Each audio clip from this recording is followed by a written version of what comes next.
3, 2, 1. Welcome to the David the Dog Trainer Podcast, episode 188.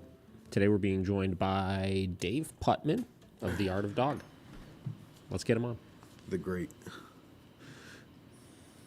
The great and powerful. The great and powerful. Whoa. Why can I hear myself so much better over here? You got that different mic. I probably got to turn you down a touch. Yeah. Yep. Yo. Yep. Oh, it works. Wait, what is this? Start video. Why would my video not be on? Rude. There we go. Oh, look at this guy. He's got his own little LED. Yeah. Big time. Yeah. LED guys. What's up, Dave?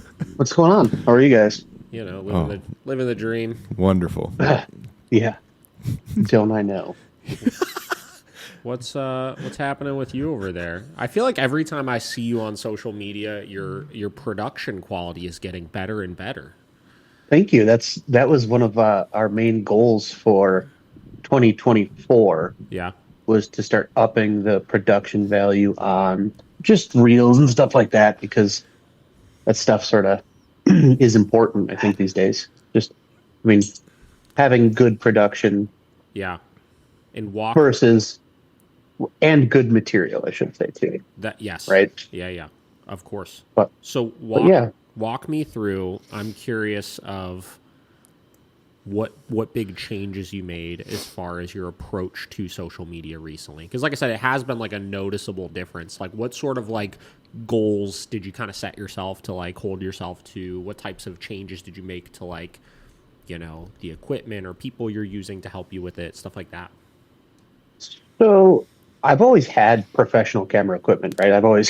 I was a photographer for a while, and I just was like using iPhones and like Rode mics because it was easier to I just wanted it quick and easy and just be like, let's just do it on the fly. But I went out and bought a Canon R5 Mark II, all the new Canon L lenses, and I have lights, and I just decided I need to start doing this. So like I'm actually in the lobby of my shop right now, which is I put a couch down there just to make it a little bit more inviting, and also shamelessly so I could sit on it more often and do work. But I just did that, and then I started. I bought a couple like editing videos, like those the ones you get online. Like Jared Polin has some, but stuff like that. And I bought them, and my one employee Ashley, she's our general manager, but she's more of a general do everything type of thing. Yeah. So I was like, here you go, watch those videos. And she was like, okay, cool. So she watched the videos, and then so now we just set up, like I have little marks on the floor where I got to put my lights. So then I can just put my lights and put the tripod down and hit record. I got like lav mics and all that stuff. Yeah. I just thought it was better let's up the quality of this, because it just looks better. Obviously, optics play a big deal, a big part in the reels. But also, I don't want to be like I'm going into year 8 in business. Yeah. So I think it's time to stop with the shaky phone videos and like the fucking selfie stick trying to record a dog being reactive when you walk. Yeah.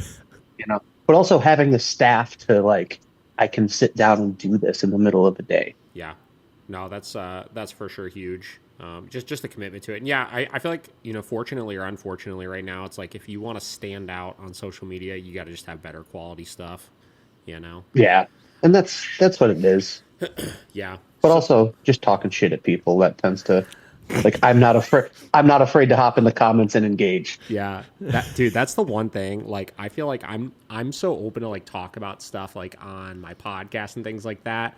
But I stay out of the comments. Like as far as like on my comments, like I'll go back and forth with people. But God, like I look at it, it's funny. I was thinking this morning, I was like, what are we going to talk about today? Because I go into these very unprepared as usual.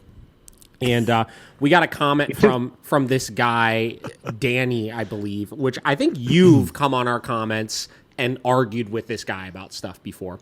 And, he left some comment on one of our videos, which first off just like didn't really make any sense as far as what he was saying. But then I thought to myself, I was like, this motherfucker comes on our page every single day to see what we're posting and then to leave comments on it. Like I just couldn't imagine caring that much about what somebody else is doing, where I designate time every single day to go and leave comments that nobody replies to. Yeah. To just like me, just like and then I stop. Just like try to sound smart or whatever. I don't know, man. It's I don't get it. That is, the algorithm may feed him your stuff, but I do recognize the name, so I know it's like every single page, and you're just like, I think to myself, well, dude, like I'll hop in there, leave a comment, and be like, all right, like what I've said makes sense, is appropriate, I wouldn't say is appropriate, is smart, is is intelligible, and then I'm just like, all right, that's that. Like I know better. It's one of those things, and I don't want to engage, but then it's just like, then I see so. Because my employees are all logged into the Instagram too, so they get the notifications. So, funny story about that one. But so like when someone comments, I'll get a text message. They'll be like, "That guy's talking shit on you," and I'm like, "Yeah, that's so funny." I forget sometimes that like I have 3 other people that are logged into the Miracle Canine Instagram as well. So there's like 4 of us in total. And like, there's times, like where I'm like, whatever, commenting back and forth with somebody on our page or something. And I know their phone is just like bling, bling, bling, bling. Or the funnier one is like when I use that, like when I use the social media channel to do something like non-business related. Like the other day I reached out to one of our clients because he's like a big time food critic in Cleveland. Like he like writes books with like Michael Simon and stuff and whatever. Okay. But he recently was in Mexico City, and my wife and I are going back there this year. And I was like messaging him about like where we should go out to dinner and stuff. And same deal, I'm sure like they're looking at it like, what the fuck are you guys talking about? Yeah, I've had to explain to my friends, like they'll just like leave ridiculous comments on videos, and they're like, your shorts need to be short. I'm like, guys, like I think it's funny, but also there's 4 other people and it's a business page. So like send those to the messages. Don't comment on those things, because that's fun. Well, so speaking of the internet critics that were, so there's the one dude who's I know he's gonna get such a boner about us talking about it here. Coach Dylan. Oh man. Okay. Right. Dylan. So I was like, I engaged with it in the comments, and I was like, oh yeah, I'm going for it. And then he messages me, and I'm like, oh fuck, here we go, right? And he's like, fucking, let's go right now. I'll tell you right now. I'll tell you why you're wrong. And I was like, dude, like I can't right now. I'm in the middle of the workday. So then he he's arguing with me. He's like, all you fucking trainers, you think you're so smart. Like I bet I make more money than you. And I was like, all right, dude, show me your books. And he was like, no. And he was like, no, absolutely not. So I just showed, I sent him my QuickBooks profile for the year. And I was like, all right, let's go. So I'm not showing you that shit. And then he called. You told me this. Yeah. He fucking did, he did like an Instagram live video chat about 17 times before I was like, all right, dude, and then like my one employee is like, Dave, some guy keeps calling my phone through Instagram. I was like, it's fine. It's taken care of. I'm sorry. Yeah. This was my fault. I went a little nuts on it. Yeah. My God. Did you see the video that was going viral recently of it was like Donald Trump and Obama like chopping it up at the funeral, like laughing and like stuff. I was seeing so many like memes and stuff posted after that from like people in the dog training community. But then obviously just people in general that were basically like you motherfuckers act like, like this stuff is so important that you have to have these like personal problems with everybody. Yet you have these 2 that are able to be like diplomatic with each other in person still. At a funeral. A funeral. I thought that was hilarious. Because it is like sometimes people just take this so seriously. Like any of those names you just brought up, it's like I could be like, God, like this guy is so annoying online, right? Like and like just like peacocks so hard, and I think it's ridiculous, but at the same time, like there ain't no personal beef, like it's all fun and games on social media. Sometimes you got to get out of that space of like getting so concerned that it's like you literally against the world. It's like nobody really cares that much. No. If any of us actually ran into each other in person or something, and like nobody would be saying anything. It'd be like, oh hey, how's it going? Whatever. Hey man, what's up? Like, can you tell me while I'm wrong now? Like you could do it in person now, I guess. Right. I don't know. But if whenever you go to their profiles, you can just see that there's nothing going on for them. Like it's usually the saddest thing. Well, that was kind of the thing. I like looked. I'm like, do you train like because like at one point, it was so the thing that really annoyed me was someone was commenting like, I think it's funny. Don't take this the wrong way. I think it's funny when people attack you when you post a video and you're in the video because like I know you can like that's sure. You've been doing this for a long time and you know it's just like when I see something I'm like this is gonna be funny, right? But when they go on your trainers page, like your trainers videos and start talking shit at the trainers, that's when I got to be like, hey man, like they're David's employees, they're training with him, they don't need to fucking deal with your fucking nonsense. Like I'm sure they're used to it, but like I try and shelter my trainers from having to deal with the people that are just like, well, you're doing this wrong. You know what I mean? Yeah. I think I think it's something where they've individually all used to get like really bothered by it. And I think sometimes they still probably do, understandably so. I mean, even myself, like I say it all the time, like I'm still a human. Like if I get, one day, 500,000 views on a video of people talking shit on me, I'm like, oh God, like another one, like it kind of gets to you after a little bit sometimes. For sure. It's funny. They, as they've continued to do their podcast, which they're like, whatever, 88 like videos in or something like that. I have encouraged them to develop their own voice a bit. And like, I feel like I could deal with it because like I've done episodes like when we've gotten really like quote unquote, like assaulted by the internet over dumb shit. I've done whole episodes where like, it's basically like David reads mean tweets. And then like, I just sit there and I just like make fun of the comments that we get in. Right. Yeah. That's fun. They have now started to do that as well. And I could see like that little glimmer of them kind of having fun with it from time to time now, There you go. They just, until someone says something personal, then you're kind of like, oh shit, that one hurt. Yeah. Why you got to do that? But, it's the internet. It's, at the end of the day, I think we're all here. We all help dogs. And, that's kind of what we do. Are you, do you have any of your, like, your staff or anything? Are they starting to show interest in getting involved in, like, the social media? Do you have interest in, like, bringing them onto the social media much? Like, where are you at with that? They don't exactly love being on the camera and that sort of stuff. Most of them do not want to be on social media at all. Yeah. So I do have a Patreon that I just started a couple months ago, and I'm trying to like get that going. And like one of the videos, part of the videos I like to do is like training the trainers. Yeah. So like people could see me training the trainers, and like I have an employee. She's pretty young. She just finished a animal behavior program at a local college, and her teacher reached out to me so she could do an internship here during school. So I ended up hiring her right out of school because I got to teach her for 3-4 months, right? So cool. It was like free training. So I was like, I hired her, and then I wanted to, as I trying to build her up because she's like 19 or 20. She's really personable and she understands TikTok and social media. So I'm like, all right, like let's do this thing where you and I will watch this training video and we can critique it. And the first couple of minutes, I'm trying to pull her teeth out to get her to say something. Yeah. And then she's like, can I just say that it's dumb? I was like, you can say whatever, you can say whatever you want. You sure can, and you sure should, because I know that it's not good. Yeah. But just say it. It's okay. Yeah. Right. Like no one's going to be upset at you. I'm not going to be upset at you. Even if I disagree with what you're saying, that's what we're going to talk about. And like, you're my trainer. I'm investing the time into you, and I want to make sure you understand. Yeah.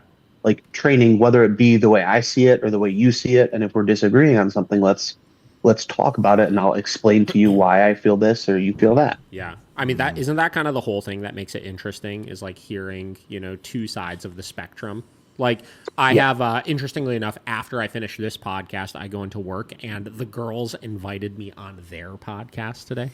So I'm going to make a special appearance on it. And I feel like I heard through the grapevine that they might have a little bit of interest in debating me on something, which I have no idea what it is. I love going into these things ill prepared, but like if that's the case, I think that's going to be very interesting because that's awesome. I explain to our clients and stuff all the time. Like there's not a and this is an interesting debating point in itself, but like there's not like necessarily a right way to train dogs, right? There is the way that's right for the owner and for the dog. And when I say that, I mean the application of methods. Obviously, we know that there are certain methods that there is a right way to do a method, right? But then the way you apply those methods is up to the art of whatever it is that individual client needs, right? So I like that we all have somewhat differing opinions on how, in certain circumstances, how that stuff should be applied, because it provides some variety. It helps us to be able to troubleshoot issues we may run into, like collectively, if there's a difficult client or anything like that. So, I'm all for that. And it's hilarious you brought up that the first time you brought her on camera, it was like pulling teeth to get her opinion on that. Because I had a similar experience. The very first time Bridget was really in front of a camera, she was on this she came on this podcast, obviously. Episode 3. Was it episode 3? Yeah. It was the one, you know what it was? It was like the day after, or a couple days after, Canine Intervention came out on Netflix, Callie Canine's show, right? Joss Leverett or whatever his name is. And we wanted to watch it. We were going to watch the first couple episodes and talk about it, right? And same deal, like, we all kind of know as dog trainers when you watch it, like whether he's a good trainer or not. I don't have a whole lot of opinions on his actual training, but the portrayal of it in the Netflix show was horrible. Like it was just like brutal. And I'm sure he had very little to do with, how they like kind of edited everything and how they, basically like though the dogs had e-collars and prongs on, there was no talk of aversives in it or anything like that. Right. But nonetheless, the portrayal of the training was really bad. Right. And it was the same deal. We were like going through the episode and she's not saying that much. And then we hit end. I'm sure you remember this. We hit end. And as soon as we hit end, she was like, she starts bringing up some opinions on it. Right. And I'm like, what the fuck? So we got back on, we hit record again. And she pulled out, she had like a whole list of comments that she had on the freaking show that she didn't bring up. That's awesome. But I get it, right? Like it is a little awkward at first. It's like, God, I don't want to say the wrong thing. Like, I don't want to like. And I feel like there's that weird, like, I'm talking to my boss, like I better know this stuff. And it's like, I mean, I'm a pretty relaxed kind of guy. Yeah. I'm a man of leisure, if you will. And, I obviously I take the business very seriously and the staff very seriously, and I want to train them very seriously. But like, if I try to explain this to them all the time. Like, if you break something here, I don't give a shit. It's gonna break. I'm gonna have to buy a new one. Like, just tell me. Yeah, I'm not gonna get mad at you. Just make sure you don't make a habit out of it. Yeah, just don't make a habit of breaking things, right? Like, because crates are expensive. But it's the same thing, right? Just like if you say something and it's wrong, like I'll just be like, no, remember. Yeah. And like I try to keep a library of really good training books to encourage them to read. Like, hey, like maybe you should all be reading the Keeler Method of Dog Training. It's hilarious. I was just looking at your little display of books behind you and thinking to myself, whenever the conversation died out, I was going to be like, let's talk about these books you have behind you. And hell yeah. See what you got and what you like out of them. So what you got back there? So Keeler Method of Dog Training, I think, is one of the most important books. I don't know if people watch and listen, but it's in front of the camera. Yeah. By William Keeler. It is one of the most important books in dog training. Like it is. No matter how you train a dog, a lot of your work is based straight out of here, right? Why is it one of the most important books? I'm sorry, what was that? I said, why is it one of the most important books? Delve a little deeper. Oh, well, it's a really important book to teach you what to do and what not to do. I think it's a really good read because you can go through the evolution of dog training through it, right? Yeah. So the way he's describing his leash work, you put your dog in a pen out in your yard for 2 hours alone, and then you go put a 10-foot leash on it and you walk in a big square. Yeah. Right? Big right angles. Then you shrink that down to 6 feet, 4 feet, and things like that. And it's like, okay, so now we're talking, maybe some 180-degree turns. And it's like, if you've never read that, but you've trained with someone who uses a prong collar or slip lead, you're like, oh, I've done this before. Yeah. And then you start to get to the things where like with corrections and you get to the part where it's like what I would suggest not doing, which would be where is it? The silencer, I believe he calls it. So like, for example, if you want to deal with your dog barking in the house, you lay your belt over the top of your recliner, because every man has a recliner in their home. Yes. And you lay your belt over it. and then you leave. And then if you hear your dog bark, you go back inside and verbatim quickly descend upon the dog, which is like, holy shit. Like maybe like, let's not do that. Where's that? Yeah. I think I just found, there's like like, I don't know if you can see that correction, but like when we talk about inside turns, like, this is a picture of this dude just straight up bringing a knee into the dog. Yeah. Like that's kind of a symptom of the turn. Yeah. But we don't have to exaggerate that knee to the turn. Yeah. But it's like baby's, I think it's baby's first dog training book. Yeah.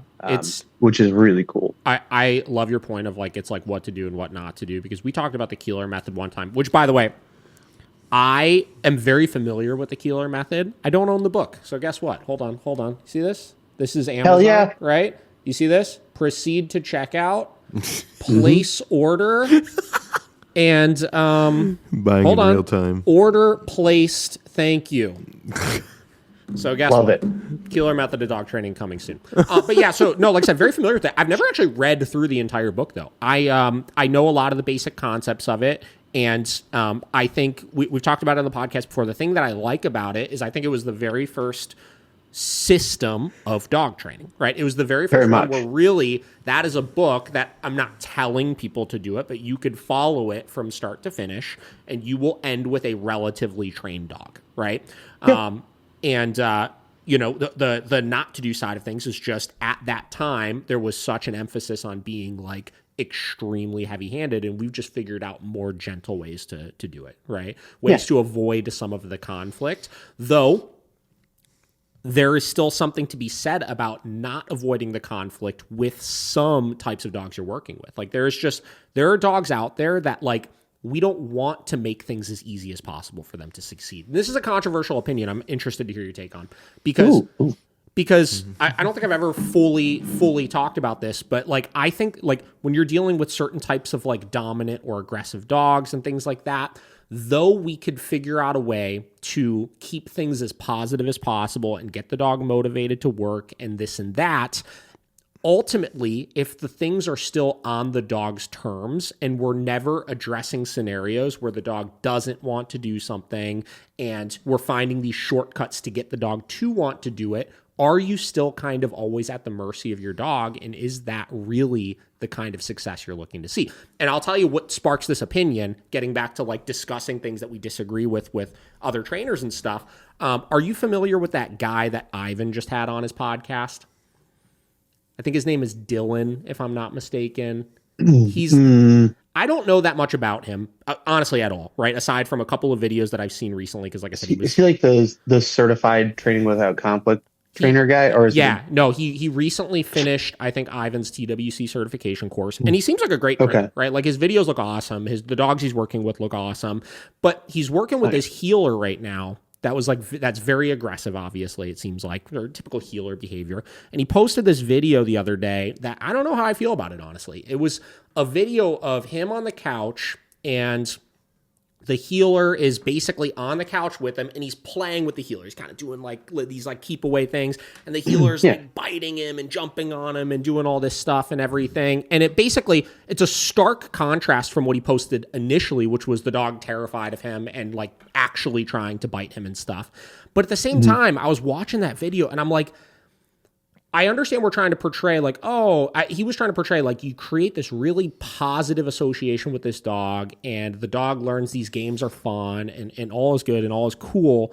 But like, man, like I was just watching that video and I was watching how the dog was just all over him and biting at him. And though it was all playful, I was like, well, what would happen if you like just went to go try to do this dog's nails right now and for whatever reason the dog didn't want you to do its nails, right? Like the dog is already rehearsing being all over you and biting you and we call it what it is, like very controlling behaviors towards you. Like the dog likes you now, but can you still do the things you need to do with this dog for this dog to truly cohabitate in like real life? I don't know, right? Maybe. That's not really the way I train, right? But I don't know. I didn't know exactly how I felt about it. Well, it's interesting because there's right, like you said, like okay, we're playing with him, we're roughing him up, he's playing. Yeah. Right. I don't want to sound too dog training, but like so this dog's threshold, right? Sure. This dog's already, well, talk about arousal later, but like dog's aroused, dog's jacked up, right? So now it's like, all right, now I need you to calm down, like hold your paw, physically do something you may not like. Yeah. Like, and now you've rehearsed putting your teeth on me over and over and over again. And I'm sure the play, like you would play with your dog bites you fake and you go, oh, like, oh shit, right? Yeah. Like you are rehearsing that behavior, but I want to know, like, what are we going to do in this situation?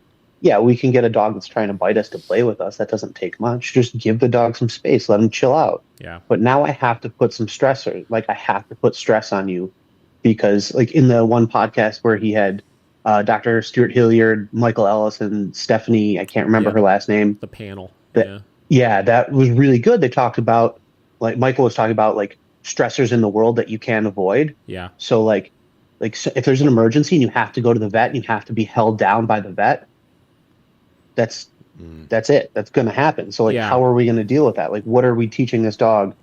Like, how are we going to get him comfortable? What did we do? Like, how's this dog going to feel if you have to put a slip lead on him and just be like, dude, stop. Yeah. Right. Well, that's kind of it, is that really is the hard part. Like we train for the pictures we need, and the picture we need is not necessarily people playing with our dogs, right? Like that's great. Right. Like I'm happy for you to build good relationships with dogs through doing that. I would hope so. But most of our clients can play with their dog like that. You know what I mean? Yeah. And listen, you can look at it from another perspective, and I can kind of play devil's advocate with it and say, all right, well, then if we generalize this enough and we develop this sound relationship with this dog and then have somebody else do it and then have somebody else do it and then have somebody else do it, can we eventually hit this like ultimate point where the dog just learns that everybody is good and fine and dandy? Like maybe, but I just feel like there's going to be situations still, and most people struggle with the scenarios where the dog is put off by something. They're nervous of a new person coming in the house. They're nervous of going to the vet, going to the groomer, stuff like that. And I think it's a little unrealistic in those types of situations to expect that same relationship to get developed where you could combat those problems. I don't know. And I think that relationship they're developing, well, we have to develop this relationship as the trainer to train with the dog. Yeah. But I think at some point when we're training these dogs, you have to train the dog. We'll call it, I like to say, we have to train the dog neutrality. We have to teach it neutrality towards, not just towards the world, but towards people handling it for some specific cases. When you brought that up, it just reminds me of like, basically, are you talking about every Rottweiler ever that just doesn't want to do anything? Yeah. Right? Sure. Like that's what it is. They're just like, I'm going to growl at you and I'm going to let you know how scary I am. Yeah. And I think at this point, the Rottweiler growls and you go, yeah, okay, I know. Right. You're a big talkative boy or you're a big talkative girl. Yeah. And we have to teach the dog that like, that us doing this stuff and you doing that to me is not effective. Yeah. Right. But we have to teach the neutrality to strangers. So like muzzle conditioning, obviously incredibly important. Like we have a German Shepherd in right now who has a neuroses about chasing his tail. Yeah. When he gets frustrated, he chases his tail. But he also gets super nasty when you try to put collars on him. Yeah. And when he touches lower back and he touches tail. So it's like, okay, how do we go about doing this? And yeah, we're going to counter condition. Like, I'm going to touch your neck. You're going to growl, but like, relax. Right. Like, I'm not going to reward you. Cause like they worked with, the clients worked with a fear-free trainer for the first couple of years. So what they taught the dog is that if I touch your neck and you growl and I move my hand away and you stop growling, I will reward that. Yeah. So basically they set us up for failure, right? So like, yes, the dog was rewarded for growling at people to touch its neck. Yeah. So we kind of, we took it slow at first, got more comfortable. And now it's just like, hey man, like when we go to muzzle him, he gets all growly and shows his teeth, but it's like, dude, I get it. Yeah. I don't want to have to do this either, but you just got to deal with it. Yeah. So I think after a few days of just like, I'm putting the collars on, you can growl all you want. He was just like, okay, well, like you're not fucking with me and I'm not fucking with you. Yeah. But we're able to move amicably through this pressure. Yeah. Well, this is kind of where you get into, like we were talking about earlier, where like, there's certain applications of methods that have to be, done like accurately. Like you mentioned the fear-free trainer, how they were like trying to counter condition the growling, but they did it wrong because one, one, they reinforced the growling, not with the treats, but simply by making sure the dog understood growling achieves stopping what we want. Yeah. Then the reward they were giving at that point was basically just for nothing, right? The reward was just for the dog standing there. It had nothing to do with getting the dog used to you touching them or anything like that. Like, if you want to do a counter conditioning protocol, technically, obviously, as we know, you would find the dog's threshold, you would go right up to it, then you would reward, right? Then you go right up to threshold, then you would reward, right? And you could hypothetically avoid the growling and increase the dog's threshold ever so slightly doing it that way.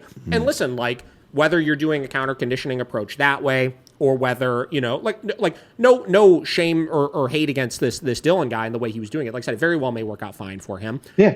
And he very well may have to address some of that stuff later on. Or maybe with a dog like that, he can get away with, you know, like there are certain things that if the dog needs something where they need to be really, really intimately handled, we just sedate the dog, and we could get the dog to develop good relationships with new people that are coming in and manage them outside of that. And like, you know, if that works for the way the owner wants to live with the dog, like, hell yeah, like I'm happy for you, right? The problem that most people, not this person, obviously, but the problem with most people is they look at then if you're not doing it that way and you're doing it the way we're doing it, that we are doing it wrong and that we are going to somehow make the dog worse, create the ticking time bomb, and teach the dog that they can never say no. And, you know, the dog just needs to tolerate stuff forever until they bottle it up and then it explodes somewhere, and that it's never going to work. Learned helplessness trainer. And it's never going to work long term. And it's like, no matter how many times, like over the last week, I've been reaching out to old clients. You know, it's slow season right now, January. Obviously, I've got a little extra time on my hand. So I've been just printing out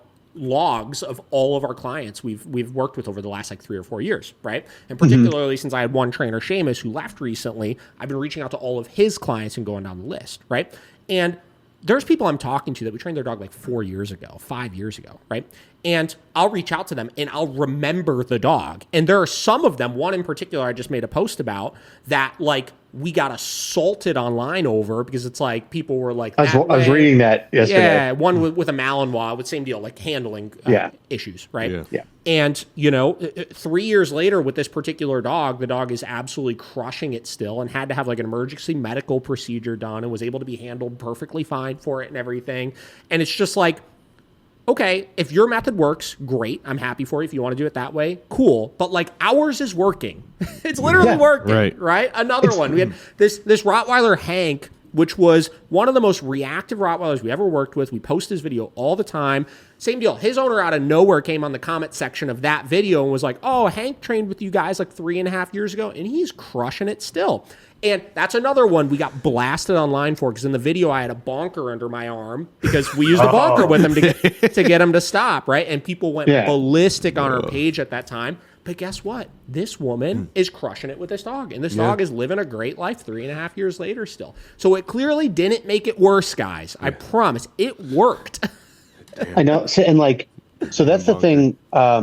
You know, I'm friends with Forrest, and we talk often. And like, I just talked to him last night for about an hour, and it's really interesting because he's been hanging out with Dr. Stuart Hilliard a lot. And like, I don't know if you listen to any of his stuff, like the way he's talking about punishment is so incredibly important for, I think, clients to understand, because that argument of, you know, you're going to ruin your relationship with your dog. You're going to turn it into a ticking time bomb. It's going to explode. If you correct a reactive dog with an e-collar, you're going to make it worse. Like, without a doubt, right? Yeah. And then people start arguing about like, well, the welfare of the dog and blah, blah, blah. It's well, what people don't understand is like, we're actually teaching the dogs that the punishment and the aversives are controllable. Yeah. The dog controls the punishment. Yeah. It's controllable and it's predictable. Yep. Right. I've been just preaching this because when I heard on the podcast, I was like, that's just the clearest way you can explain it. Yeah. You teach the dog that the punishment that's going to happen is controllable by them and predictable by them. Therefore, there's no overlying stress. Like, the dog's not walking on eggshells because it's afraid what you're going to do to it. Yes. It very clearly understands, hey, if I freak out and lunge at that dog, I'm going to be corrected. Yeah. So I'm going to make a better choice, which is like, hey man, like, what's up? I'm a little uncomfortable. And then you're going to go, okay, sweet, let's move. Yeah. Yeah. And it's like, holy shit. Yeah. But just trying to tell people that, like, you know damn well if you touch the stove, it's going to be hot. Yeah. It's a very controllable and predictable punishment. Yes. Like, we're not just teaching these dogs obedience, right? I think the obedience is almost like, let's describe dog training as a cold, right? Obedience are the symptoms of the cold. Yeah. Right? That's how a dog learns about the world, through teaching it obedience. Yeah. Because we can't communicate like this. I can't just be like, hey man, you can't do it. Or hey, I need you to go lay down over there. Right? We teach the dogs through their obedience how to predict and control the world. We teach them what's good, what's not great, and they understand how these things start to fall into place. They understand, almost like we're giving power back to the dogs, with limited applicability, of course, but like, that's what we're doing. Yeah. And when you start to explain to someone that your dog actually controls that pressure, they immediately stop feeling bad about, like, oh, I pressed the e-collar button and they jumped a little bit. It's like, yeah, the knob turns in your pocket. Like, shit happens, you know. And again, learned helplessness is transient. Like, it's really hard to get a dog into the state of complete learned helplessness, and dogs shake that off like that. Yeah. Like, in order to get a dog stuck in learned helplessness, you have to try very hard to do that. Like, it's almost impossible to do by accident. Yeah. I think there's also, I think I heard Ivan talk about on his podcast one time too, studies pertaining to, or it may have been in that panel actually, studies pertaining to like learned helplessness and then like the resiliency of those dogs after the fact, and how pretty much I think 100% of them are able to like overcome very quickly whatever helpless association that they derived at that point, you know? And yeah, the same deal. Ivan, I think, portrayed the best way possible predictable punishment, right? When he talks about, like, you know, how to do punishment correctly or how to do it incorrectly, and basically the idea that, like, you as the human, you mentioned the stove. If you walk in your kitchen and you touch the stove and it burns you, and you realize repeatedly that that is the only thing that burns you, you just go in the kitchen and you just don't touch the stove, and there's no stress and you're fine and you're not traumatized every time you're in your kitchen. Like, all of us as humans have probably been burned by the stove at one point accidentally while you're cooking something, but you're not terrified of using the stove. You learn just not to touch it, right? Now, on the contrary, the reason why so many dogs we see get overly stressed out in training programs is because owners try to address too many things all at once, right? Let's say the dog, you know, touching the stove, sticking your finger in the freaking microwave, right? Like burning your hand on the coffee pot. Like, there's a million things that could hurt you in the kitchen, obviously. And if the very first time you go in the kitchen, it's like every time you do something, something really bad is happening. Sure, over time we could say, oh, you learned the coffee pot's hot, not to touch it. You learn not to touch the stove. You learn not to stick your hand in the toaster, et cetera, et cetera. Yeah. But you are going to walk in the kitchen, and every time you walk in the kitchen, you're going to be like, what the fuck is going to hurt me next? Right? And that will create the kind of shutdown association that a lot of people develop or have when they think of doing, you know, e-collar training or using punishment with dogs and stuff like that. But we avoid that by just working one thing at a time, right? That's always, it's one thing. One thing That's, at a time. You know, that's why I'm always like, guys, like, when clients ask, like, what's better, private lessons or board and train? Like, everyone has their own opinion regarding which one's better. I tend to think, like, board and train's better because I know I'm not going to try to rush anything. Yeah. Whereas I know a lot of clients, because clients are like, I want to deal with my dog's reactivity. And it's like, okay, cool. We'll deal with that, but like, we got to start laying down this foundation. We got to start doing things a little slower. And like, just so you know, it's going to be a couple weeks before we start tackling that, right? We're not going to throw your dog in front of another dog on lesson number 1. Yeah. You know, it's just not going to happen. And then that's where you get that, like, let's not rush things. Like, let's take it slow. Let's develop foundation. Let's develop a sturdy base here. Let's make sure the dog can recover from the punishment in case I need to correct it. Yeah. Right. Yeah. And then it's a discussion to have, I think, with a lot of people, that they tend to forget, like, this is a process, man. Yeah. This is not something that happens like that. Yeah. And this is another one of the reasons why we don't do like a la carte single sessions or anything, is because when you do that, like, I've seen other trainers before get a client in for 2 sessions, and in one session they'll like work on jumping, they'll work on place command, they'll work on this, they'll work on that, right? And particularly if they're using aversives, or even with positive reinforcement, you run the risk of the dog can't get into that state of mind of figuring out the sole thing that is getting them reinforced, right, to learn that thing. But particularly with punishment, then you wind up getting a dog that never learns how to overcome those types of things. Where if we do an entire program with somebody, like when I see a client for 10 weeks, I could tell them, listen, you got to have some patience here. Session 1, we'll stop. Like, I'll pick one thing that's a big problem thing for you and we'll stop it, but we're only going to stop that one thing so you could get past it completely, and then allow the dog to become confident in learning how to avoid that correction. Then we move on to the next one, right? And then we move on to the next one.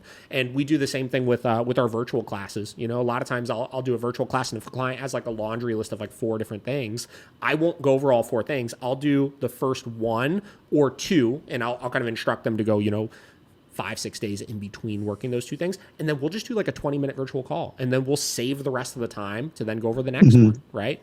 Because instead of cramming an hour's worth of stuff into one session, it's like, let's just focus on the one thing. It takes me fucking 15 minutes to go over it with you. You could then go and do it. You could allow the dog to become successful with it. Then we'll move on to the next one later. And it's like, man, when we started doing that, the success that we were seeing in clients be able to overcome certain issues really, really, really rapidly just skyrocketed. It was really cool to see. Yeah, I think so. Like, I started offering unlimited follow-up lessons for my board and train program. So you can come in as many times as you need with that dog, provided you're still the dog's owner. Yep. If you rehome, the dog's not going to fly. Yeah. And for as long as the dog's alive, right? And I think the most we've ever done is like 2 or 3, right? Yeah. And usually those sessions are just reminding them of like, no, remember, like maybe let's revisit our notes that we have sent to you. Yeah. Let's revisit what we're doing. Or maybe they just like, again, it's a lot. A go home lesson sucks because it's a lot of information and no one's ever going to take all that information in, which is partly why I wanted the unlimited lessons, but also like it's a testament to the dogs, the resiliency of the dogs, but also the dogs picking up the slack where the owners are losing it. Yeah. Right. Where the dogs are so good at what they are required to do that the owners are like, I don't remember. And the dog's like, I got it. Like, you're walking towards the place board. I'm just going to assume you want me to go to place. Yep. And they're like, oh yeah, place, right? Like, oh yeah, this is what I should be doing, right? Yeah. And yeah, creating that picture and that pattern. Yeah, no, I'm a big proponent of that too, for sure. And clients have been loving it, right? And that's like you said. Like, there's always that weird type of thing you don't train for. Like someone asked about, like, well, will my dog be better with my cat? I noticed when I was reading your reviews, everyone said a lot of people are saying that their dogs no longer chase their cats. Yeah. I don't have a cat here. I don't show that picture at all. Yeah. And I just told her, I was like, no, I can't promise you that, but I can tell you that there's a real good chance your dog's just not going to do it because it's just not a behavior we practice anymore. We just don't do that. Well, the other way to put it too, like let's say there's a picture like that. Like, we don't have a cat at the facility either. Like, I have a cat, but like I've stopped using him recently as the test dummy only because he's getting old as fuck, and it's not super fair on him anymore. But I tell everybody, like, the board and train anyways is not for. It's not for us to fix every individual problem with you, right? Or for you, I should say. It's so we could develop the communication with the dog so you could address whatever problem may arise. Let's say you don't have a cat right now, right? And the owner does training with their dog, right? And they don't have a cat and they want to get a cat 3 years from now, right? There's a very real possibility your dog's going to want to chase that cat when you first bring it into the house. And it's not like you have to do a whole nother board and train to then work on that. It's like you should be able to tell your dog yes and no clearly at that point, where if that pops up, or if 3 years from now your dog starts getting into the freaking trash can or digging holes in the yard or whatever it may be, that you could then eradicate those behaviors because you have the overall communication to address those things, Yeah. That's the plan here. Like, that's what we're doing. We're just teaching dog how to live appropriately. God, I was going to fucking say something, but I'm totally blanking on it. And it was going to dive us into a really interesting conversation. And now I'm like, what the fuck was it? Josh, say something while I think. Say something while I think. Oh, wait. He's got another book. I got another book. Bring on the next book. I'm going to keep thinking about what the hell this was. Fucking boom. This one, good luck finding this one for a reasonable amount of money. Dogs of Velvet and Steel. Does that say pit bulldogs? Pit bulldogs, a manual Pit for bulldogs. owners. I've never heard them described as pit bulldogs. Bob Stevens. This is, it's a, so signed copy. What's up? It is the original. This was the original Dog Fighter's Handbook. Really? What? Yeah, this is kind of a controversial book. It's pretty fucking gnarly. Tell me about it. I've never heard of this one. Yeah.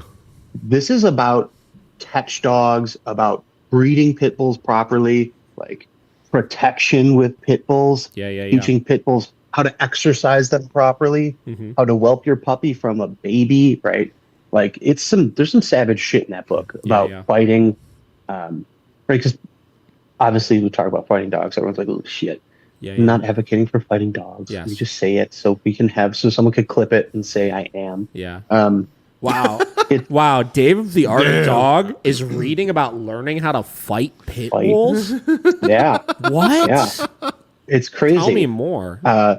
It's really interesting to see how these people raise these dogs because they go about living simple, right? There's very much about living simple. These dogs get food, water, shelter, which is kind of like how Keeler trains, right? Like in the Keeler method of dog training, it's simple. Like you just ignore the fuck out of the dog and then we'll go work with it. Like for the first 2 months, the only attention you're giving your dog is when you're working with it. Yeah.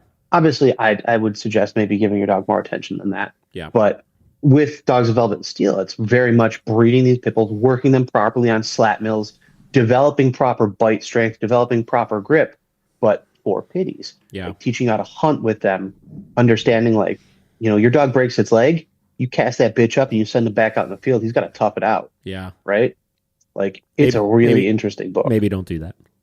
But also don't. Maybe take your dog to the vet and let them heal. Yeah, take it to the vet and let your vet handle it. But like the Stevens family, if you read it, the Stevens family is like they're a notorious family from the South. The sheriff knows of the Stevens family.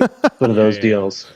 Yeah. Which is funny. The picture on the front of it, he just looks like he's having such a cute. Listen, you said obviously this book. So everything you described to me sounds like it's basically a book on owning a working dog, right? It sounds like everything you described of like the dog, is in the kennel, gets shelter, water, food, right? They get out to get worked, they get out to get exercise, they do bite work, bite development, stuff like that. Like that is the working dog world with like Malinois, right? Like when I was a part of, sport dog clubs and stuff, like that's exactly how we handled those types of dogs.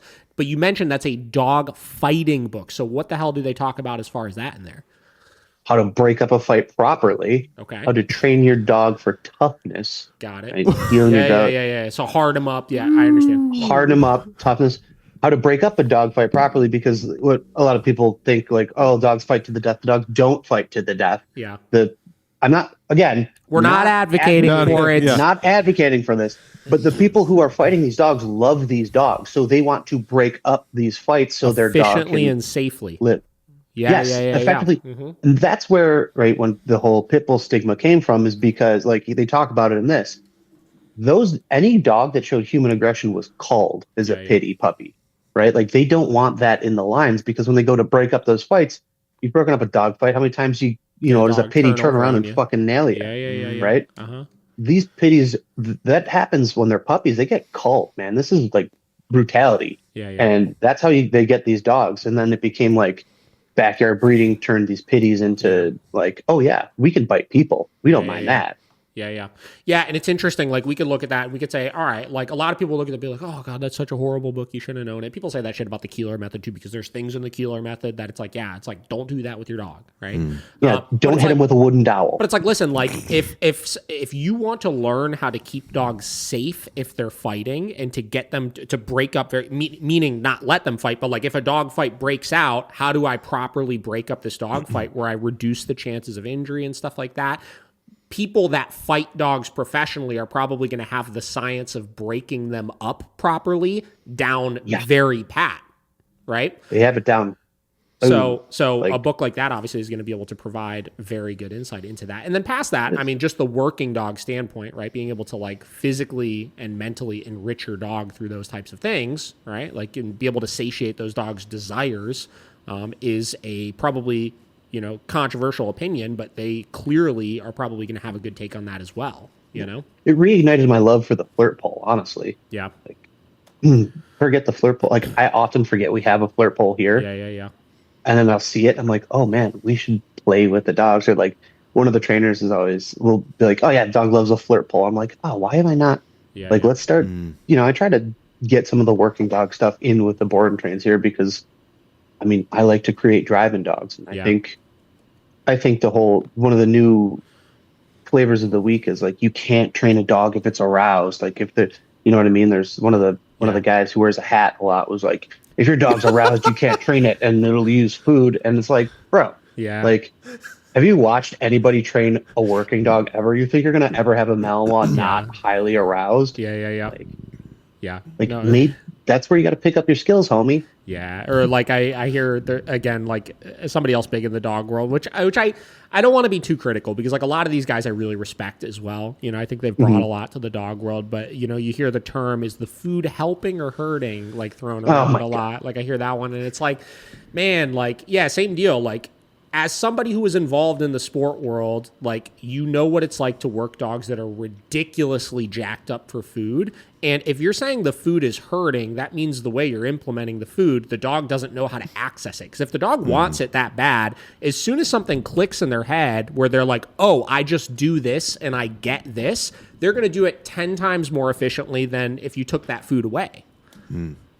Absolutely. Which is like, one of the things I want to do is like, I make all my trainers work with my Malinois. Yeah. Like they'll have to do sessions with her because like, you need to know what it's like to deal with a dog who's probably better at training dogs than you right now. Yeah. Right. I think the Malinois is better than a fresh trainer. Yeah. Right. She knows what to do. She'll do what she needs to do to get that food or get that fight. Yeah. The very first time I started training, the guy that I worked for, he had one of Michael Ellis's Malinois. That like went through Michael's school and everything, like highly trained dog. And that was the first thing he did. He's like, all right, work this dog, Yeah. And the dog was so much more excelled than me. So it's like, I'm making mistakes with markers and this and that. And the dog is just kind of adjusting and helping me to do it better. It was super cool. Yeah. Which I think goes a long way for people's training skills. Yeah. But also I think as a trainer, if you are only not stuck, but like if you're only training pet dogs and dealing with behavior problems, you're sort of stuck in the ways and you're only thinking about ways to disassemble problems or, take problems away or like solve them versus like, how do we create a dog that wants to be here with us? How do we create a dog that wants to learn with us? How do we create a dog that pushes us to work it? Yes. Right. And I think creating those drives in these dogs, whether it be like the little wiry pube dog we have here or like the German Shepherd thing, right? Like, let's create the same type of desire to work for us 100%. And with us instead of just like, oh, the dog barks, fucking crush it, right? Like, or, this dog needs to understand e-collar right now. Like, fuck that. Like, let's just run around with this puppy and food right now and figure it out. Yeah, for sure. Dave, actually, I got to take a 2-second piss break. Sure, no problem. I'm going to embarrass Liz real quick. You talk to Jock. Yeah. All right, we're back. Oof. Close call, guys. Close call. You're good. Close call. He was dropping secret tea on me. Oh, you're dropping some secret tea. I'll drop some. Don't make a public tea. I don't care. I don't know. It depends how tea you want. Just give it to him. Give it to him. All right. So how I've been on my quest for calling out shitty dog training, and like it's just my quest. Like I have a video in the works called Word Salad. Word salad. Word salad. Yeah. Oh boy. It's going to be a compilation of a bunch of dog trainers trying to explain things, but just explaining things very, very wrong. Yeah. An example is I did a reel about it before, but like the dude Cherry Hogs is trying to explain how e-collars work, and then like I think we've used that particular video on our podcast before. Yeah. I'm like, bro, you don't understand the difference between classical and operant conditioning, so don't call yourself a behavior expert. Like, that's not how this works. But there was a post from a pretty notorious, a very big dog trainer. He's a world-renowned dog trainer, international dog trainer. Mm-hmm. I was going to say, I think I have world-renowned dog trainer probably somewhere in my bio. But are you an international dog trainer? I don't know. I've worked with some clients internationally. Yeah, I mean, I got some guess I could clients coming probably from add Toronto. that in, right? Yeah, that's, Oh there yeah, you go. Toronto's international. Yeah, international. I worked with some people over in the UK. There we go. Okay. Yeah. So this dude's like, they post some stuff, and they posted an ad that they were sponsored. They're endorsing a pet safe electronic fence with Brittany Mahomes. Oh, and I know which one you're talking about. Yeah. And everybody got in there and was like, "This is so cool!" And then finally, somebody with a dog with an e-collar in their profile picture was like, "Why would you do this? Pet safe products are garbage." Yeah. And I was like, "Well, if Brittany Dog Mom Mahomes." Because when they put her on screen, it said "Dog Mom." Like, oh man, that's exactly who we need endorsing our products is Brittany Dog Mom Mahomes. I was like, yeah, anything for $1. Yeah. And then said person posted that they got their blue belt in 90 days, and I lost my mind. I was like, get the fuck out of here, right? Like, I've been doing jiu-jitsu for 12 years, god damn it. You get your blue belt in 90 days? I was like, who'd you pay for that? So that got me blocked, and then it got all of my employees blocked. Oh, you're officially blocked? Yeah. Oh, yeah. Really? I'm done. Nice. I got blocked. All my employees got blocked. So, Man. Listen, hysterical. in fairness, like it's easy for me to sit here and be like, God, I would never fuck. That's so stupid. It's going against your ethics of what you know is good quality products and this and that, right? Man, depends what kind of check they're offering me, though. It's hard to say 100%. Until somebody's offering me, like $100,000 to endorse some fucking piece of shit product, and I'm just like, I don't know. How bad is it? I don't know. Yeah, right? Yeah, right. Like straight up, I'll cash that check. Then the next reel that goes up is like, I ain't using this. Same with that individual was like obviously like trained Miss Peaches, famous Miss Peaches, obviously. Dave Portnoy's dog. Listen, man. If Dave Portnoy invites me to his $40 million Nantucket house to live for a week to train his dog, I'll train that dog however the fuck he wants me to train that dog. Yep, 100%. You know what I mean? So like, listen, I'll be totally like, I was watching those posts and I'm just seeing him and his wife like poolside on the $40 million Nantucket house on the harbor. And I'm just like, man, this is the first time I've really looked at something and been like genuinely jealous. Like, I'm like, what am I doing with my life? Like, I'm getting invited to do that. I'm about to use some pet safe products. That's what I'm about to do. I'm like, yo, pet safe, come at me, bro. I'm bet you I'm cheaper than that too. Yeah. Yeah, honestly, I'll do it for less. I'll pay you to do it. Yeah. I'll give you that first $1,000. You can. I'll give you $1,000 to let me make a video with your product. Please. I love it. Okay, I thought of what I was going to say before. Okay, so this is something. So just getting back to like like every time we first off, I didn't formally introduce you because I don't feel like I need to because you are now officially listen on this podcast. You've been on 2 times now, but we've also now filmed 4 individual pieces of content. I was thinking about it this morning. We did when you came to town that one time, and we did the Q&A thing in the fucking upstairs room. We did that. We did during COVID the live that we turned into like a 30-minute YouTube video where we were talking about introducing dogs to babies, right? Which I still to this day share that video with people all the time that are asking about how do I handle my dog and my baby, right? And then you were on the podcast one time when you were wearing that insane leopard robe. Yeah. Oh, dude, I bought a cloak. Bro, that thing is sweet. Yeah. Like I bought like a real life LARPing cloak. LARPing I didn't. Are you like LARPer? It's like, what's up? Are you into LARPing? No, I want to go photograph LARPing. Like I want to take portraits of people who LARP. Yeah. Because I think that would be fucking awesome. But like, I was real high and I bought a cloak. Like, let's be real. That's all there's to it. Like, honestly, when your screen came on and you were like, you looked normal, I was kind of taken aback for a second. I was like, whoa.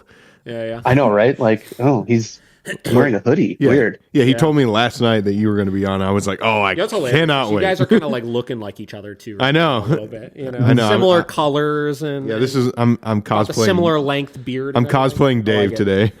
Yeah. We actually coordinated this last night. We did. We talked. Okay, so obviously every time we hop on the phone with each other, we're always like, brainstorm this trouble, like it's kind of just like chit chatting, like what we're doing right now, where we kind of bullshit about like bullshit in the industry, and then we kind of talk about like a thing we're starting to do or something like that. Here's what I thought of when you were talking before that I couldn't remember. That I'm thinking about doing. So you were talking about offering lifetime follow-up support for board and trains, right? Yep, sure do. Love it. Huge proponent of it. We don't do lifetime yet, but I'm considering very quickly moving to doing lifetime. lifetime. Because I just genuinely feel like, especially, I don't know what you're charging for a board and train these days, but we charge like $5,000 for a board and train, right? Mm-hmm. Damn, that's a shit ton of money. And I'm honored for people to give me that money, obviously, for us to train their dog. And I definitely think the value is there. But I never want somebody to feel like if they're making that kind of investment that they're going to need to spend more money later for further training, right? It just feels, and to me, like we do a year of follow-up support, which is pretty much unlimited as much as you want. The only caveat we have is it's at your trainer's discretion. That way a client can't come in and be like, I want to do 3 follow-up sessions a week for the entire year. You know what I mean? We've got to have some degree of control over it, but I've never told somebody no when they've asked for a follow-up session. I literally don't think I've ever in my life said no, right? Anyways, and you know, we offer like a tune-up program later on. That's like a 1-week refresher. You know, if somebody comes in like 3 years later that wants it, but like honestly, we sell so few of them, which I think is a testament to like the long-term success we're providing. Obviously, that I think the idea of switching to lifetime really is worth it. You know, and that leads to like the ethics of this industry. In, you know, when somebody's signing up for training and you're taking money from somebody, being able to provide long-term success to them and not feel like you're gypping them and nickel and diming. And this is what I was getting at with it. I am considering offering something to our behavioral modification clients because we know behavioral modification, particularly aggression rehabilitation, the results can skew. Right. And it's like very much particularly when we have dogs that are being aggressive towards their owners or fighting dog cases, like there are absolutely circumstances where it's like it doesn't work out the way you want it to work out. And this is something I've done in the past for people, but I'm considering making a policy. And I'll say it out loud, but nobody hold me to this yet until I make it a formal policy. Right. I am considering, because I think this would be a huge selling point from us over everybody else, I'm considering offering with our behavioral modification program a clause that basically says, if for whatever reason you do this training program and you decide to behaviorally euthanize the dog because the dog cannot become safe enough to coexist in society, offering then basically a coupon for a free board and train for your next dog then at that point. Right?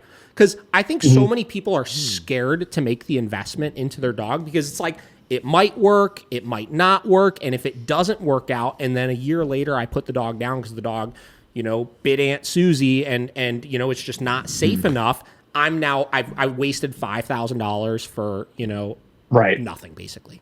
Right? Yeah. And I just want to figure out ways to make the dog industry just more ethical for as much money as we're charging people for some of this kind of stuff, you know? That's a great idea. I like that. Did I tell you I got sued?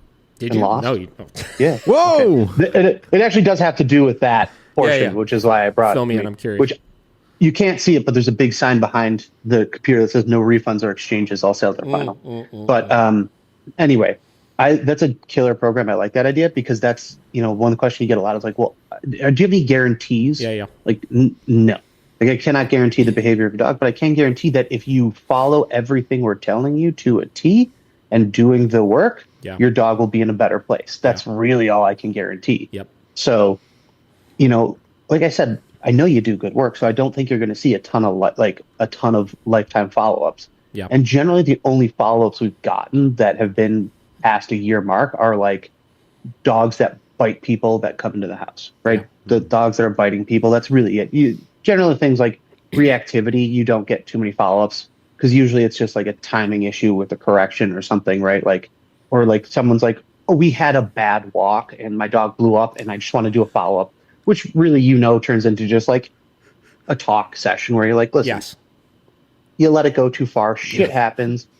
It's not that big of a deal. Like, you didn't set your dog back or anything like that. Yeah. But with the behavioral euthanasia, I had to add a clause on my website and in the contract that if that's something you're going to do, I would like you to, it's not mandatory that you discuss it with me, but if you want to even talk about a refund, you have to discuss it with me. Yeah. We had a client who booked private lessons for an Akita that was biting people. It was like a year-old dog. Yeah. And it wasn't like biting. It was just being a shithead, right? It wasn't like, it wasn't putting holes in people. It was scratching them with their teeth and like giving them pretty good bruises.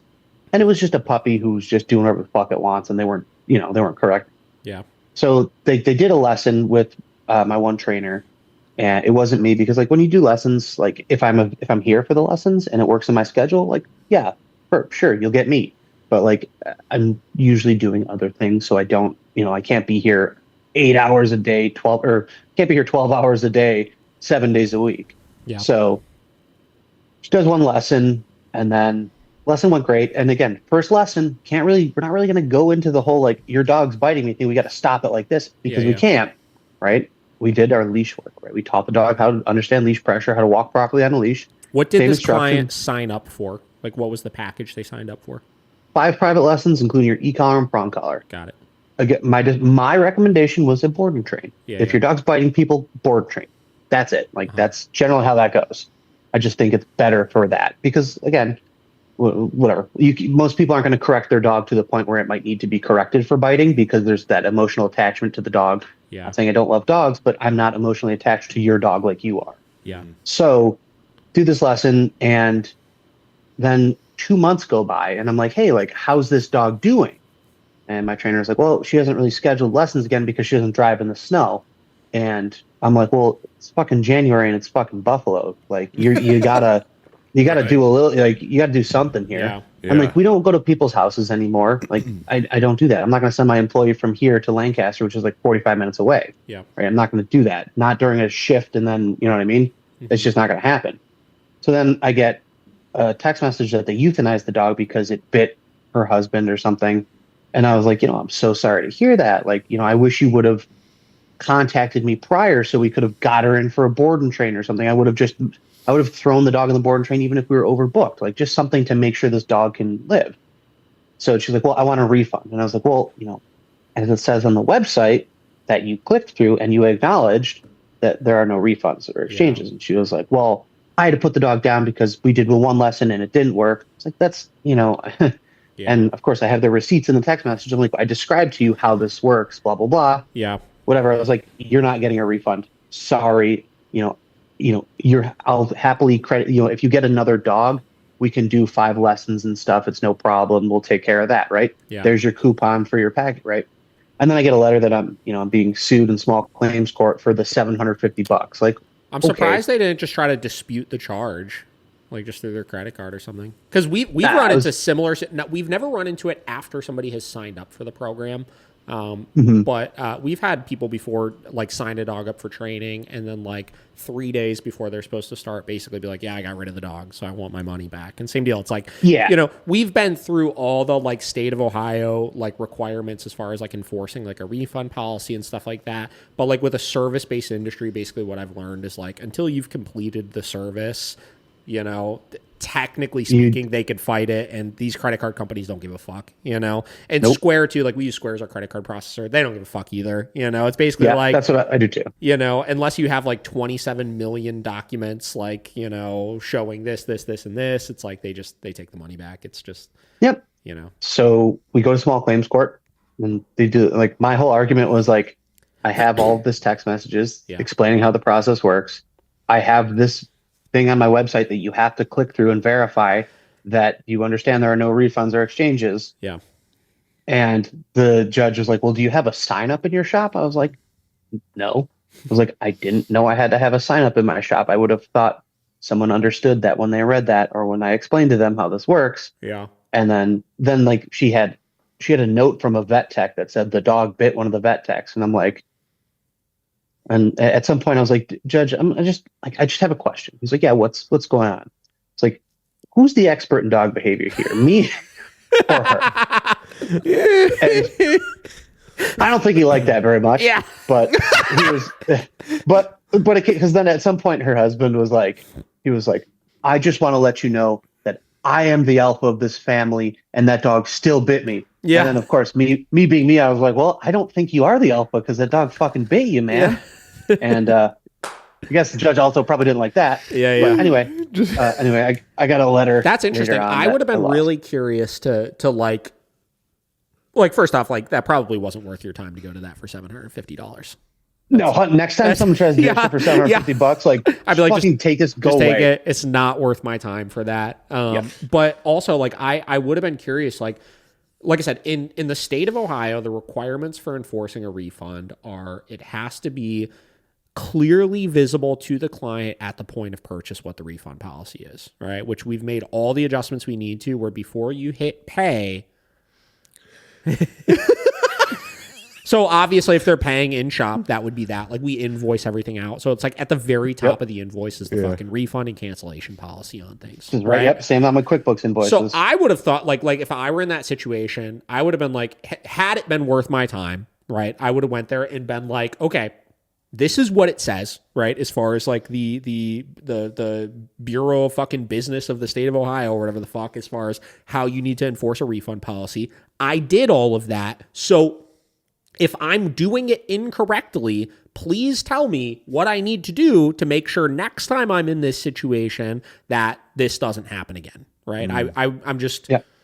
I would have been so curious to hear that because, like I said, it pisses me off. We haven't run into it a lot. I think maybe in the last 5 years, I probably had 3 or 4 disputed payments as far as, like I said, situations where the dog never started training, but they canceled. And it's always like 2 days before, and they send you a text like, yeah, I got rid of the dog, so you need to give me my money back. And it's like, what do you mean I need to give you your money back? Like you could read, you have fucking eyeballs. Like when you paid, you saw what it said as far as the refund, but you just think you're just entitled to it back then at that point, right? It's absolutely. So frustrating. And then, like I said, Square will send you the dispute form and they'll be like, provide this document, this document, this document, this document. And in all of the circumstances, I have all of the documents that they require.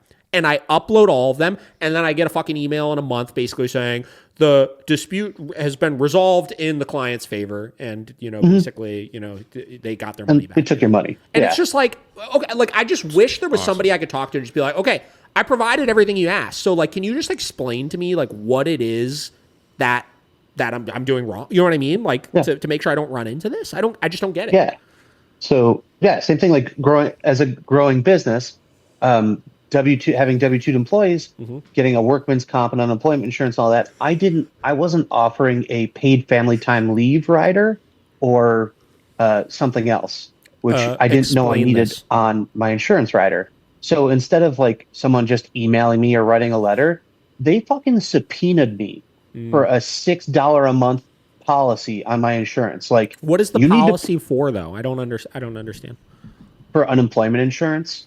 So basically, if I fire an employee, they have insurance that there is that they will get unemployment. It's another way for New York State to collect tax. But is it a separate thing? Because we have like we pay into unemployment every pay period we pay into unemployment, and then I get the notices after somebody leaves where it's like, each month this is how much they collected from their unemployment pool and this and that, but we don't have like an insurance on top of that. So is it a separate thing, or does New York have like a different type of unemployment than Ohio does? New York has a different type. Yeah, that's really some New York shit. Really? Yeah. New York has that shit where I got to pay tax on literally everything. Yeah. And like for a $6 a month policy. Do you pay property tax on vehicles in New York? I don't. Yes. You do? Because I know they do in Connecticut. My wife is from Connecticut, and they have to pay fucking how you pay property taxes on a house. Yeah. You have to pay property taxes annually on your vehicle on top of your insurance and everything. Sorry, you don't have to pay it on your dogs because dogs are property in New York State. Right. Yeah. So. I mean, we have to pay our $13 a year registration fee for your dogs. But I don't. Bad dog owner, I don't. Fuck you, I don't pay that. I haven't registered I'm not paying $13 a month so I could have a dog. What are you going to do? Fucking come find me? I'm not going to say that I don't pay my registration for my dogs, but I think it would be a little silly to pay your registration. Yeah. Right. Oh no, like, don't worry about my old man. I got his under control. Okay. Like, just chill out with that stuff. Yeah. It's crazy, man. There's a lot of weird shit going on in the dog training world, but I like to think, like, for me, it's like one never ending soap opera. Yeah. Because like, I really like the new methods that people are coming up with by like renaming operant conditioning. Yeah. Like It's my favorite thing ever. It's like, yeah, I got this new method that I created, and I'm like, I mean, people have been doing like, you literally do that with all your other dogs. Like, I've been doing that for 10 years. Yeah. You're just doing operant conditioning, which is what we all do. Okay, Dave, move on to your third book. What's your third book you got back there? It's actually not here because I got some, actually, you got two others back. I'll go with the one that I have here. Yeah. This will be my third book, and then I'll tell you about my favorite book. Okay. As a Dog Thinketh. Oh, I've heard of this one. By Monique Ansey. Yeah. She is from Vancouver, BC. She actually shadowed at Canine Connection when I was at Canine Connection. Yeah. And what's the girl? What's her name? Sorry? What's her name? Monique Ansey. Got it. What does she have a page on Instagram or something? I believe, yeah. It's probably not the person I'm thinking of. There's somebody on Instagram that always posted for the longest time, ever since I've been in dog training, really interesting stuff. I think her name is like maybe Victoria or maybe it's Monique. I don't know. The page is called like The Naughty Dog, DOGGE. Yeah, is that her? That's her. Oh, okay. That's what I thought it might have been. All right. Yeah, okay. Yeah. So she always has posted very, very interesting stuff.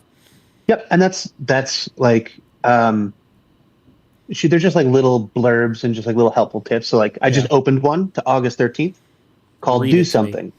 When an emergency moment is about to happen with your dog, don't sit there and watch the train derail. Do something. Anything. Doing the wrong thing is actually better than doing nothing. Yes. Never watch a train derail. Intervene and try to put it back on track. Yes. No, dude, that is so good. Like, how many times do you walk into a lesson, or if you do an in-home lesson with somebody or something, and you go in and you're just watching chaos ensue, and you're watching the owner just like stand there and like wait for somebody else to do something.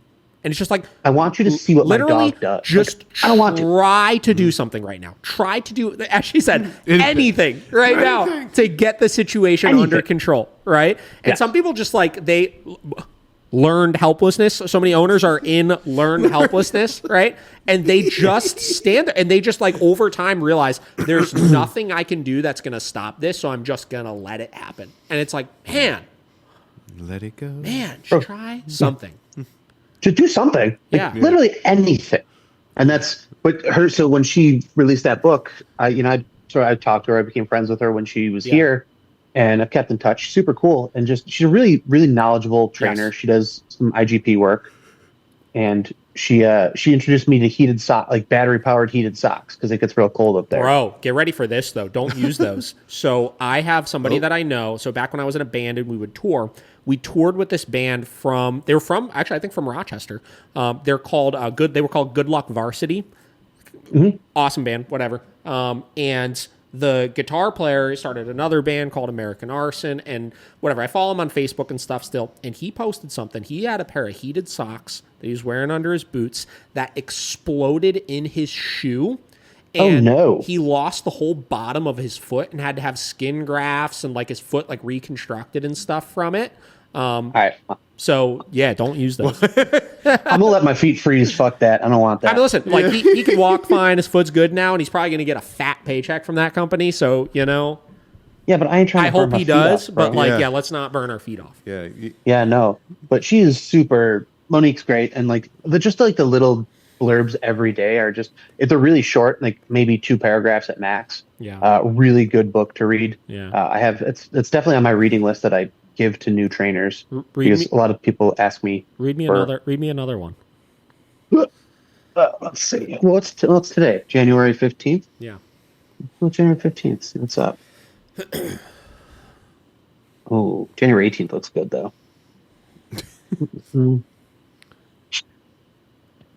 Ooh, January 15th, the leadership mindset. It is not our actions that make us leaders. It is the mental place from which we execute these actions.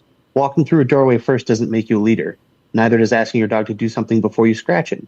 And depending on your relationship, I frequently see these rules making a relationship mind-numbingly rigid. It loses all flow. No exercise will make you a person that your dog stares at adoringly. It is only the way that you do this exercise that will get you to the goal you seek. If you want to exude leadership, think of a strong person in your life and try to be that person as you open the doorway or take your dog for a walk. Vary your posture, thinking, tone of voice, and the amount of feedback that you give your dog based on the person's character. If your dog responds right away correctly, then you have found it. If you find yourself struggling, keeping trying on different masks or personas Dogs are our merciless teachers, and they teach us how to be better people. The recipes are the method to help us change. They are to help us determine if we have the right level of presence for our dog yet. If you are struggling with your exercises, realize that you may need to try on different persona, which can help you execute the exercise in the right way. When you learn that new mental place, the emotion behind your actions will change. I like that. That is so funny because it's like, yeah, how many times do you hear people say, fucking, the human has to go through the door first? It's like, do they? My dogs always go through the door before me. Right. Are you kidding me? Dude, I open my back door to let my dogs out in the morning, and they're like knocking me over to get outside. Yeah. Like, yeah. That's my Malinois pushes me out of the way. She's like, move. Yeah. Like, yeah. A long time ago, I have two funny things to kind of share that are tied into that. One is there's this local trainer that's like, he's the fucking like Mr. He is like, when you think of who probably wrote the Keeler method of dog training, this is probably as close to as the modern version of that person as you could think of, right? Like dogs are just animals, and like you should whatever, they need to do everything for you all the time, and it's just an animal, and they don't have thoughts and they don't have emotions, whatever.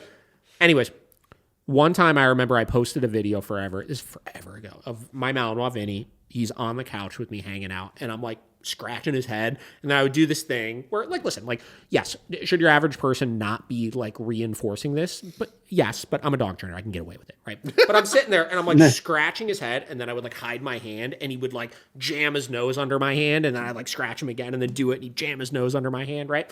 Yeah. And he commented on it, and it's just like, this is a fucking disgrace to dog trainers. Like, you should be setting a good example to your clients, and dogs need to earn affection and blah, blah. And I'm just like, bro, chill the fuck out, right? Because I think of all of the situations that I interact with my dogs, and yeah, there are 1,000,001 scenarios where they're demanding attention from me and I give it to them, or I do all the things that, generally speaking, clients, we should be teaching them, like, oh, don't do this, don't do this. But the reason why we could get away with it is not because of the individual things of, they sit before I pet them, or, they never demand the attention or any of that kind of stuff. But it's because of all the other areas where you just embody a leader to your dog.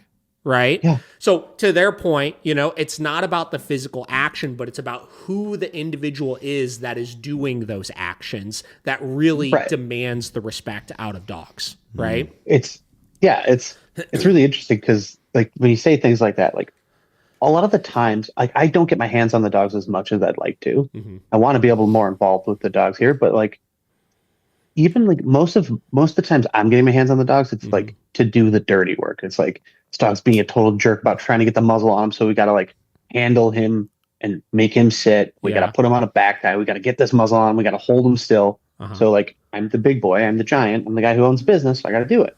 Yeah. So like, the dogs know me as the guy who just has to make all the bad things happen sometimes. Like, you don't want to go in the crate. Like, I'm sorry, you have to get in the crate. Yeah. And then when one of the trainers is working the dog, I'll come in the room and the dog's just like, I fucking love that dude. Come here. Yeah. And I'm like, why do the dogs all love you? All you do is have to be the one to correct them or put the muzzle on them, and I'm like, yeah, it's mad, but it's that presence of just like, yeah, look, I'm here. Nothing bad's gonna happen. Like, the shit you're supposed to do. Like, let's do it properly. Yeah. And it's almost like that, like you're that strong-willed coach, right? The side eye that the coach can give you. Yeah. Or you were in a band, when the drummer's off and you just kind of side eye him from side, like, dude, stop having fun with the fills. Yeah. Right? Get it together. Get back to it. Yeah, for sure. I don't know. And this is the problem with that myself and a lot of trainers have with like so much emphasis on obedience sometimes, is it's not about the physical actions, right? It's about how you take it and apply it into your day to day. And a lot of these things we ask our dog to do come naturally when they see you just as a leader, right? This was the second thing I was going to share that I feel like tied into that. I made this post back in like 2016, I think, but I still remember it like it was yesterday because I was in Disney World with my family. And I was with like my parents and my uncle and stuff like that. And for whatever reason, like just because I had been there a lot, I know the place very well because I'm a big Disney fan, guys. Whoop, whoop. Disney. But adult. I'm a Disney adult. Are you a rope dropper or a park closer? Well, I'm a both, right? So I like to get there as soon as the park opens, and I like to stay there until it closes. So yeah. Okay. Nice. That's serious. I shit. don't love truly rope dropping though. Like when you get there and wait for the ropes. Like I'll get there when the park opens, but I actually let the initial rope droppers get in, so that I can just get there and just walk right in, and I don't have to wait in line, right? I feel you. So, anyways, I was there, and and at the time, I like looking back on it, it's kind of a silly post, but I think it's relevant. Like I was recognizing because I knew where I was going, right? And my parents didn't know where they were going. And I was just like leading the way, not because I was consciously like, I need to like herd these people around and take them here and take them here. But organically, everybody just followed me wherever I went, right? And I tied it, I don't remember exactly how I worded the post, but I tied it into dog training because we put so much emphasis on teaching heel, right? Or teaching walking with the dog and them not pulling on the leash and this and that. But if you just become relevant and you just become the person your dog realizes, this person knows where they're going. This person knows what to do in all of these situations. This person has my back in all these situations. The heel position just organically comes, right? Or the walking position just organically comes then at that point. Yeah, it does. Like when you just start walking, your dog just starts following you. And it's like, wait, what? It's like not magic. You're just doing it. You're like, hey, this is like there's like the point in which your dog gets their shit together, aka the point in time when you both get your shit together, when you can just walk out the front door. Yeah. And just be like, look, come on, let's go. Like we're going to the car. You know the deal, you know what we're doing. Yeah. You know how this is gonna happen. And it's leadership has been a weird thing, right? Because like when it started at Canine Connection, Tyler was very much super into like being the leader. Like he never said leader of the pack or anything like that. Sure. So that's when someone starts saying that shit, then I'm like, I'm going. Yeah. But he was like, the leadership was like, you've got to create this mindset and like, showing the dog what to do. And it's like, I think when you're just living with the dog appropriately, and just appropriately is how you set that leadership, right? Like, sometimes the more you think about that, the more unnatural it becomes and the harder it is to emulate, which is my problem. Like I love, talking books and stuff. I have all my dog training books over there. And like, I'm a big Cesar Millan fan. I've always liked Cesar. Right. But I hate his followers, meaning like what the guy represents is awesome. It's being a confident figure. It's guiding your dog. Sure. It's communicating clearly to them. It's exercising them and mentally enriching them and stuff like that. But what his followers do, like there's one in particular, I think is in New York. Like, I'm sure you follow this fucking guy. God. It's like is it Brandon Fouché? No. That's not he's like Caesar, but in a different way. I don't know. I don't remember the guy's name, but anyways, but his followers take it to this another level, I feel like, where it's like all they do is try to coach their clients through, all right, now I want you to walk the dog, but I want you to be super confident when you walk the dog and like make sure your body language is really good and puff your chest out and this and that. And they create this, they create this false like picture of like, the person is physically doing all of the things that a confident person would do, but they're not confident. They're not exuding confidence. They're walking like they got a stick in their ass. They're just they're acting weird, and because you're overthinking all these things that a confident person does, you're making yourself probably even less confident in what you're doing, which makes the training even worse, and it just becomes messy then at that point, right? And then your dog's looking at you like, "What the fuck is this? This isn't who you are." This like, fucking Danny guy we were talking about that comments on my shit all the time. Commented on a post the other day on TikTok, and it was a video of me talking to a client, and I was like leaning against the wall. The dog's like trying to jump on me, and I have my legs crossed. I'm leaning against the wall, and my hands are in my pocket. And they're like, "You're talking about confidence, but look at your body language. You're displaying the most unconfident, body language, I've ever seen in this and that." And I'm just sitting there, and that kind of highlights the point of like, listen, I know for better or for worse, I'm a very confident person in the way that I deliver my message to people. And that was the first time I thought, I was like, wow, yeah, sure, maybe my body language isn't confident body language from like the standard definitions of it, but I know I'm still confident there, and the dogs still listen to me as if I'm a confident leader at that point. So is all that body language shit and all the puff out your chest and like this and that, is it really that important? Not really. All that matters is who you are at your core as you're working with these dogs, and that takes time to develop. You can't just adjust your body language and become that. Yeah, you don't just sit up straight, stand up straight, and all of a sudden the dog's like, I better respect that. Man. It's like people who like try to be cool. There's people who you just can walk in a room with and be like, I'd fucking hang out with that dude. Yeah, sure. Right? Like if I drove down to Cleveland right now and walked into your facility, I bet you I could walk into your podcast and just sit down and everyone would be like, okay, cool. Like, seems pretty normal. Yeah. Because I'm not going to be weird and like, oh, should I not be here? It's like, nah, fuck that. I'm walking in like, hey, what's up, guys? Like, I know you guys here. Yeah. The best example was when the last time I did come down, I can't remember her name. Maybe it was Andrea. I don't know. She was working the daycare. Yeah. I had just gotten there. I've been there for like 15 minutes and a dog fight breaks out right between me and her. And you and I just grabbed the dog, separated them, checked each other out. Like, you good? You good? Yep. Put him away. And she's just like, the fuck. And then like later on, she's like still shaking. She's like, how did you guys handle that? I'm like, I don't know. It's just, you just did it. You just did it. I don't know. It's just, you know what I mean? It's like, I try and tell people instead of walking your dog, you need to saunter with your dog. Saunter with your dog. Yeah. Right. You need to saunter because you just need to be cool, man. Yeah. Like, just like be just act normal. Just be cool. Like, nothing's that big of a deal. If your dog forges ahead in the heel, sure, correct it, fix it, all that stuff. But like, don't be like heel, like heel, no, good heel. Just fucking walk your dog, man. Just walk. Yeah. Like, I love it. It's just be cool, man. Yeah. Like, be like the dude, Yeah. Yeah, like tying that back into your book, I remember I only interacted with that person one time ever. And it actually, now that I remember, it was in Tyler's Facebook group that he had for a while. I forgot what it was called, but he had a Facebook group for like trainers and stuff, and I was in it. And this was... I wasn't allowed in. I was a paid employee. I wasn't allowed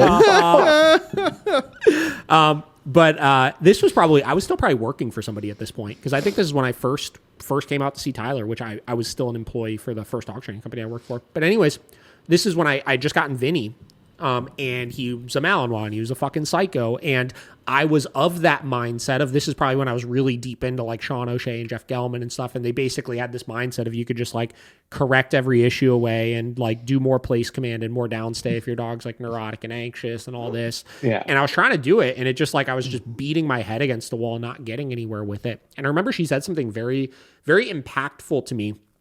That was, he was having issues in the crate, and basically she was just like, what are you doing to fulfill this dog? Like, are you letting this dog like be a dog ever? Because it sounds like you're just micromanaging everything that he does and expecting him to just become a calm dog from it. And then she went on to say like her German Shepherd or whatever, like every morning, I guess they had some like, I don't know, the way she words, how she words. She words things in this very like, you feel like you're in like the fucking mountains of Scotland and like, you know what I mean? Like, when she says something, it's so actually much profound, and she doesn't behind try. it, you know, like some Lord of the Rings music. But anyways, she kind of then like went on to talk about this German Shepherd she had and how he was like a neurotic German Shepherd, and every day they would go to some hill or whatever and like climb this hill together where the dog would just be free to just be off and do whatever it wanted to do and enjoy itself. And she did that every day with the dog, and because of that, when she did need for the dog to be calm and be, do a downstay or do things like that, the dog just did it, right? And I remember to this day, like that really stuck with me, because we put so much emphasis on the control side of things, but we don't put enough emphasis on the like meeting the needs of the dog. And a lot of people, when you say meet the needs of the dog, they think put the dog on a treadmill, do more structured walk, play more tug with the dog, throw a ball more, things like that. But I think, in my opinion, the best way to meet a dog's needs is just to allow them to truly be a dog and explore in nature, Let the dog be who it is. Like, when Roland was younger, I remember struggling with that too. Like when I first started, like, well, I got to do this, I got to do that. And then I started just going out in the woods with him. And the only thing he wanted to do was just destroy shit. Yeah. So we just go in the woods. Like, he'd just grab a fucking tree branch on the ground and just start ripping it apart. Yeah. All right, dude, have a blast. Yeah, right. We'd spend 30 minutes a day with him just going to break shit. Yeah. That's what he wanted to do. Okay, cool. And then all of a sudden he's the best dog in the world because I let him go break shit. Yeah. And that's sometimes he just like, sometimes if you look at the trainings, if you ever look at the training logs here, you'll see like everyone's doing like place with the dog, leash work, this, that, the other thing. And then when you see my initials, it's just like hanging out. Yeah. And they're That's so funny. Like, what'd you do with the dog? I'm like, I just sat here. Dude, we have the luxury of doing that though. Like I check myself on this sometimes because you were mentioning like, oh, like sometimes you're like either the bad guy to the dogs, but like to me, a lot of times at this point, I feel like I've turned into like the good guy with the dogs because like I'm not the one doing all of the tedious training sessions that are like boring or maybe a little tough or stressful. I'm the one that could take the dog out and like go in the break room and fuck around on my computer while I let the dog just like hang out and come over and I give him a couple scratches and things like that where they're kind of learning that side of things, Mm-hmm. Whenever I close, when I'm the closer, which I don't close much anymore, but like I'll fill in if someone needs to. Yeah. Or if someone needs a night off, I'll close. And like all my sessions are like, sit at my desk, grab a dog, bring it out here. Yeah. Here's a ball, here's a bone, let's party. And the dog's like, wait, what? I'm like, yeah, dude, just hang out. Like that's all I want you to do is just hang out with me. And they're like, this is the best thing ever.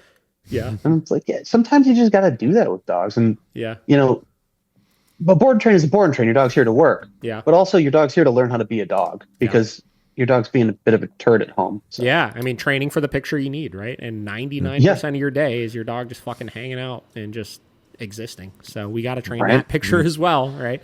And that's the most overlooked one because it involves us doing so little, right? Yeah. Well, usually it's me in QuickBooks. The art of the dog. Yeah. The art of dog is just, I mean, I stole that from the art of jiu-jitsu. Let's be real. I'll be honest. That's perfect, though. All right, Dave. So the title of this podcast is quickly becoming Dave's book recommendations for dog training. So let's move on to your favorite. Let's move on to your favorite dog book and see what conversation that sparks up. Give me 1 second. Can you pause for a second? Because I have a client here who I'm supposed to deal with, I'm just doing a quick thing. I just got to go tell her I'll be a few minutes. Do your thing. All right, I'll be right back. Another dog underneath a fence. Like she's getting in trouble for it. And like, I need to do an evaluation to see if the dog's dangerous. Yeah. And I was like, I mean, well, the dog didn't just try to kill me. So like, good. Cool. So my favorite dog book, he actually passed away a couple years ago by Donald McCaig. It's called Eminent Dogs, Dangerous Men. Eminent Dogs, Dangerous Men. Yep. Let me find this. I don't know that one either. It is not a dog training book at all. Like, he actually wrote the sequel to Gone with the Wind, which, right? Yeah, exactly. You're like, wait, what? Boom. It's about Donald McCaig. He is a farmer, and he's boom. I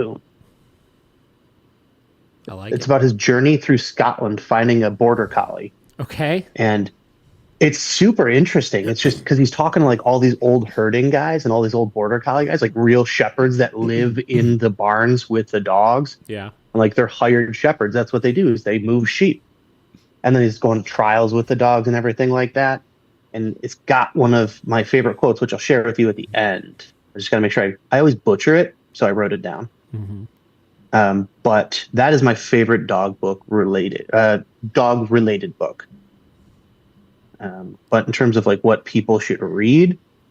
Well, why is that your favorite when you say your favorite dog book? Dive a little deeper into what made it so impactful to you. The thing that struck me about that book is it's just like, you know how you have your heart dog and you're like, yeah. Like, this is my dog. Like, no one understands how I feel about this dog. Yes. When I read that book, I was like, oh no, everybody has that one dog that they think nobody understands how they feel about that dog. And I still truly believe nobody knows like the relationship I have with Roland. Yeah. But you know, Vera, same, right? Yeah. She your heart dog? She your girl? Yeah, I mean, she's the OG for sure. Yeah, right. So like having him go to all these trials, and he's basically what it turns into is him interviewing all these old Scots about their heart dogs. And just like, right. And you're just like, I'm reading this book. I'm like, this is way more of an emotional thing than I thought it was going to be. This is Donald McCaig driving to trials, hearing about people's regrets they had with their dogs. And it's not training related at all, but it's like, holy shit, like the relationship that these people have with their dogs and what they talk about training, it's amazing because they talk so little about fundamentally training a dog. And they're just like, yeah, a good sheepdog just knows what to do. Yeah. And it struck me as like start analyzing it. It's like, well, does the sheepdog know what to do because the guys are living with these puppies and the older dogs are raising the puppies, so the puppies are literally just following the other dogs when they hear the whistle. Yeah. So they're training these puppies using whistles, moving left and right based on what the adult dogs are doing. Yeah. And then Donald McCaig is just meeting dogs and then finding the dog that he's going to take back to Montana with him. Yeah. It's just really cool to see. Like, that was the book that opened my eyes. Like, oh yeah, no, everybody feels the same about their heart dog. Yeah. Like, they do. Yeah. And it all ties together. I mean, like, you know, training should just serve the purpose of solving the issues that are getting in the way of you being able to do all those things with your dog, you know? And it's like, I want to just enjoy, like, you know, my relationship with Vera, yours with Roland, or any of that kind of stuff. Like the best, like, memories that you have of those dogs are usually just you fucking lazing around all day and, like, watching TV, right? Or the stupid shit your dog does, like, when company comes over, or this or that. And it's like, God, we just put so much emphasis on making training so fucking complicated and acting like you have to do all of this shit in order to have a well-behaved dog. And, like, I think that gets in the way of people developing these really solid relationships with their dog. Yeah. It gets in the way of the true love that you can have for your dog, because the dog's going to do some dumb shit that's going to make you real mad. Yeah. But, like, that's kind of life, right? Like, like, it's like, what do they say? That's like, there's no good without bad, right? Like, it's like, like, we expect our dogs to just be perfect instead of, like, understanding the imperfections that our dog has and, like, learning ways to, like, live around some of those types of things. And that doesn't mean catering to every fucking, like, you know, bad habit that your dog has by any means. But it's like, sometimes we get so lost in the sauce of fucking, you know, making everything so perfect with our dogs, as opposed to so many of the issues clients come to us with. It's like, if you just don't do this, like, that's not even a problem. And it's like the easiest thing to not do, you know, but, like, instead some get so adamant on, like, well, I need to actually solve that. But it's like, do you? Like, why does it really matter that much? I just don't get it, you know? But as a business owner talking to a client, it's really hard to be like, I don't really give a shit. Yeah. Right? Like, it doesn't matter. Yeah. But there are some clients that also just need that permission too. Like, you mean 100%. It's okay. Like, Vinny, when I do his nails, like, he'll kind of grumble at me a little bit sometimes. Whatever. Who cares? Right? Yeah. Like, oh, so you're telling me, like, it's actually okay that, like, there are things that my dog doesn't like that I do? It's like, yeah. And I'm not saying, like, reinforce your dog's, like, setting boundaries with you constantly. But, like, if you know there's something that your dog doesn't like, make sure you have a way to do it if you need to do it. But past that, just respect the dog's boundaries a little bit, you know? Yeah. And that's where like the relationship with your dog comes in. It's like, listen, dude, I know you don't like this, but we got to do it. So, like, let's just get it together, right? Let's just do it together. We'll get through it, and then we can do whatever the hell we want. Yeah. And like training, that doesn't happen through training. Yeah. I don't think. No. That just happens through spending time with your dog. Like, you know, been in the woods with Roland and he's gotten hurt and he never really likes to be carried. Well, tough shit. You're hurt. You're getting up on the back. Yeah. Or, like, going through training is not where you develop the relationship with your dog. I'm a pretty firm believer in that. And again, getting back to, I've been reaching out to all these clients that, you know, 3 years, 4 years have gone by, and I'm talking to them. And I remember when these dogs did the training, and I remember the training process for a lot of them being a little stressful and a little tough. And, you know, it was hard, and the owners and the dog butted heads sometimes and this and that. But post training, once the owner realized, wow, this is really what works best for me as far as taking all of these skills I learned and applying them how I need it, that's where that really great relationship then gets developed. Yeah. And this is why I hate when trainers look at the individual sessions and focus on things like stress or how confident and happy the dog looks or how great the owner's relationship looks like it's with the dog, because all that matters is once the training is done, then how does the relationship get developed with the new opportunities that are provided for them. So. And the biggest example I use of people with, like, when I talk to people about having a good relationship with their dogs, I talk about a trip I took with Roland where I drove to Las Vegas for a jiu-jitsu tournament, and I took him with me, and we camped and we stayed on, like, we lived out of the car for 3 weeks and, like, stayed at hotels and some Airbnbs here and there. But just, like, traveling across the United States with your at the time he was 8. Your 8-year-old dog. And people are like, well, it must be so rigid. Like, dude, it was stressful at first, but then when I realized, like, holy shit, like, this dog knows what's up. I would get out at truck stops, let him out the front seat, walk into the truck stop with him. He'd just follow me into the bathroom. I'm like, hey, man, like, I'm going to go take a piss. And he'd just sit down and wait for me, go outside. He'd take a piss. We'd wander around a little bit, stop off in some woods. And it was just like traveling with a friend who didn't speak, right? It was just like, yeah, dude, like, you know the deal. Anytime we got into a new Airbnb, he's like, all right, that's my spot. I'm like, all right, cool, man, whatever. Yeah. Like, I didn't have to micromanage him. I didn't have to do shit. I just let him out, and I was like, dude, half the time I'm like, are you coming? Because, like, I'm leaving. Yeah. Right. He's like, no, I want to meander around over here. And you can, training affords you those opportunities, but that relationship you've built with your dog after training is what allows that to happen so organically. Yeah. And like, that's like when J-Jack talks about like the snuggles after playing tug, like that's what he's talking about. Because like some of my favorite, like the best parts of any sort of athletic, the best part of playing a show with a band is sitting in the green room, talking to the band after the show. Yeah. Playing the show is the work. I mean, it's fun, but it's not as fun as hanging out with your friends in the green room being like, oh, you fucked that part up. Yeah. And talking shit to your friends. Right. Yeah. Yeah. That's the most fun. Yeah. And we neglect that, I think, in training because like we're like, nope, you got to do this. You got to do this. That's why like when people like their dog breaks place and they're like, no. And I'm like, it's just like, hey, listen, is it really that big of a deal? He broke place. Fix it. No big deal. Yeah. But people get so like concerned. It's like, oh my God. Like, like, I have to he broke place. Like, and it's the biggest deal, you know? Yeah, for sure. Chill out.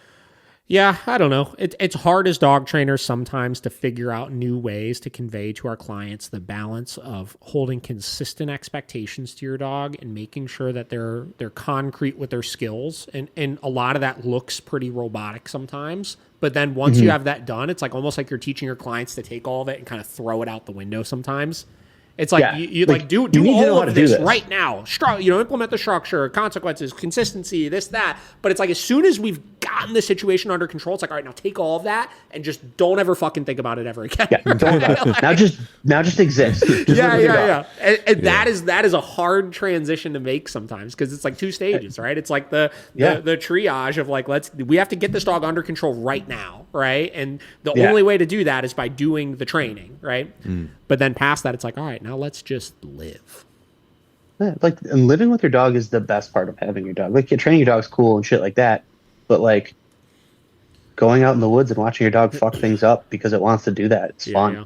I'm with you, man. Yeah, I'm with you. Hell yeah. Wait, so you said you got a client you got to go work with? Yeah, I got to go do a evaluation on a dog to see if it's going to be killed by New York State. Oh boy. Pro tip, it's not. Just so everybody knows, it's not going to be killed by New York State. I'm spoiler alert. I'm not going to let it. Yeah. I'm not going to let it. Spoiler alert. It's not dangerous. Yeah. People are just insane. Yeah. Awesome. Well, listen, man, I obviously appreciate you coming on. Next time we do this, I want to have our record-breaking longest episode we've ever done. Because I feel like today, like, I was like, man, we could fucking talk for like 4 hours right now. Dude, I want to do something stupid long one of these days. All right. You know, where it's like nobody actually listens to it. I forgot that I scheduled this. It's okay. No, but no, this has been great. I mean, we still did 2 hours today, which is great. Oh yeah, I'm happy. I'd love to do a 4 hours podcast. We'll just start calling people too while we're at it. Dude, honestly, no, that's a great idea. I would like to, just like bring in random people and stuff like that into it. Just start going through my phone and be like, who the fuck is this? Yeah. So the one thing in that book that Don McCaig says that fucking I highlighted. So anytime I give this book to people to read, he's sitting to set the scene. He's sitting around a campfire in Scotland, trying not to freeze to death, talking to these dog guys. And he starts reminiscing about his first dog and like how he fucked up a lot with that first dog, obviously, because we all do. But he said, if he hadn't been a better dog than I was a man, I wouldn't be here today. Because of me, he'd never be truly beautiful. I regretted that.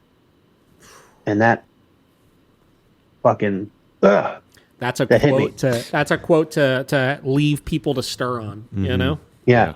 Please leave your comments and direct your hate comments at my page if you want to, because it's more fun. Talk shit in our comment section. Okay. All I want to see in the comment section of this video is people talking shit. Oh my God. Yeah. Here we go. I just want I want someone to be like, wow, does Dave look fat? And I'll be like, well, which one? Yeah, and then they'll be like, you. I'm like, oh, yeah, you're right, I do. Yeah. Sorry, it's winter weight. Say the meanest things you could say about me in the comment section on this video. Yeah.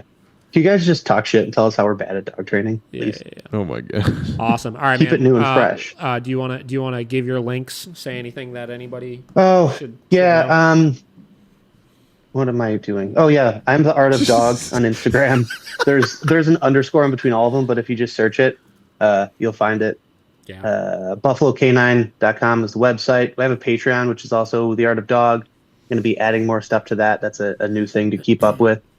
And we've got a couple cool things in the works regarding some online platform stuff with some people. Be doing some webinars on reactivity and aggression. Yeah. And then doing some like fireside chats with Josh and Forrest. So people will be able to hop in and just come talk to us, because talking to people after a seminar is the most fun part of the seminar. I love that. For me. So wait, okay. Your company's name is The Art of Dog, right? Correct. I feel like I should know this, but like you confuse me sometimes with the Buffalo what is it? Canine? BuffaloCanine.com So, also. Yeah. So do you Buffalo own, and if you don't, you need to go do this as soon as we get off the fucking phone when you finish the assessment. Do you own theartofdog.com as well? No. Okay, go fucking get it and then have both of them link to the same site. The person who owns the Art of Dog draws pictures of dogs in Colorado. And will not sell me that fucking domain. They will not, I offered them $20,000 for the fucking domain, and they wouldn't give it to me. For it? Whoa, yeah, they would not give it to me. Jeez. Damn, why did you create the name though before you had the URL? Isn't that the business hack 101 is before you start your business name, make sure you can get the URL on the social media pages? 100%. Yeah. Yeah, but I don't know what I'm doing. I'm a dog trainer. But yeah, no. So Buffalo Canine, well, just had this come up with a client. Buffalo Canine is the legal LLC. You make it even more confusing then. Yeah, I know. Tell me about it. Oh, Jesus Christ. All right, listen, if you Google the Art of Dog, it comes up Buffalo Canine. Or it might come up a fucking guy that paints shit. It doesn't. And they haven't updated their page in 5 years. I don't. Listen, I'll offer them money at the end of this. I'll try. Maybe I'll just threaten to fight them. I don't know. No, honestly, what might happen is if they haven't posted on it or updated it in a long time, maybe their certification will expire. Usually they do like 5-year certs, right? So that's like what every I'm thinking. 5 years. And then as soon as GoDaddy rips it away from them because they stop paying for it, nab that bitch up. Yeah, I'll be like, yo, GoDaddy, what's good? I'm your daddy now. That's right. Let's go. I'm Dave the dog daddy. No, fuck, I don't want to do that. I did buy Gucci sunglasses though. Dude, that was my official dog trainer purchase of the year. Gucci sunglasses. Sunglasses. Looking fuck baller. Yeah. All right, man. Go do your assessment. We'll talk soon. And it was good talking to you as always. Good talking to you guys. Yeah, we'll see All you. right, man. Later. Later on, bye.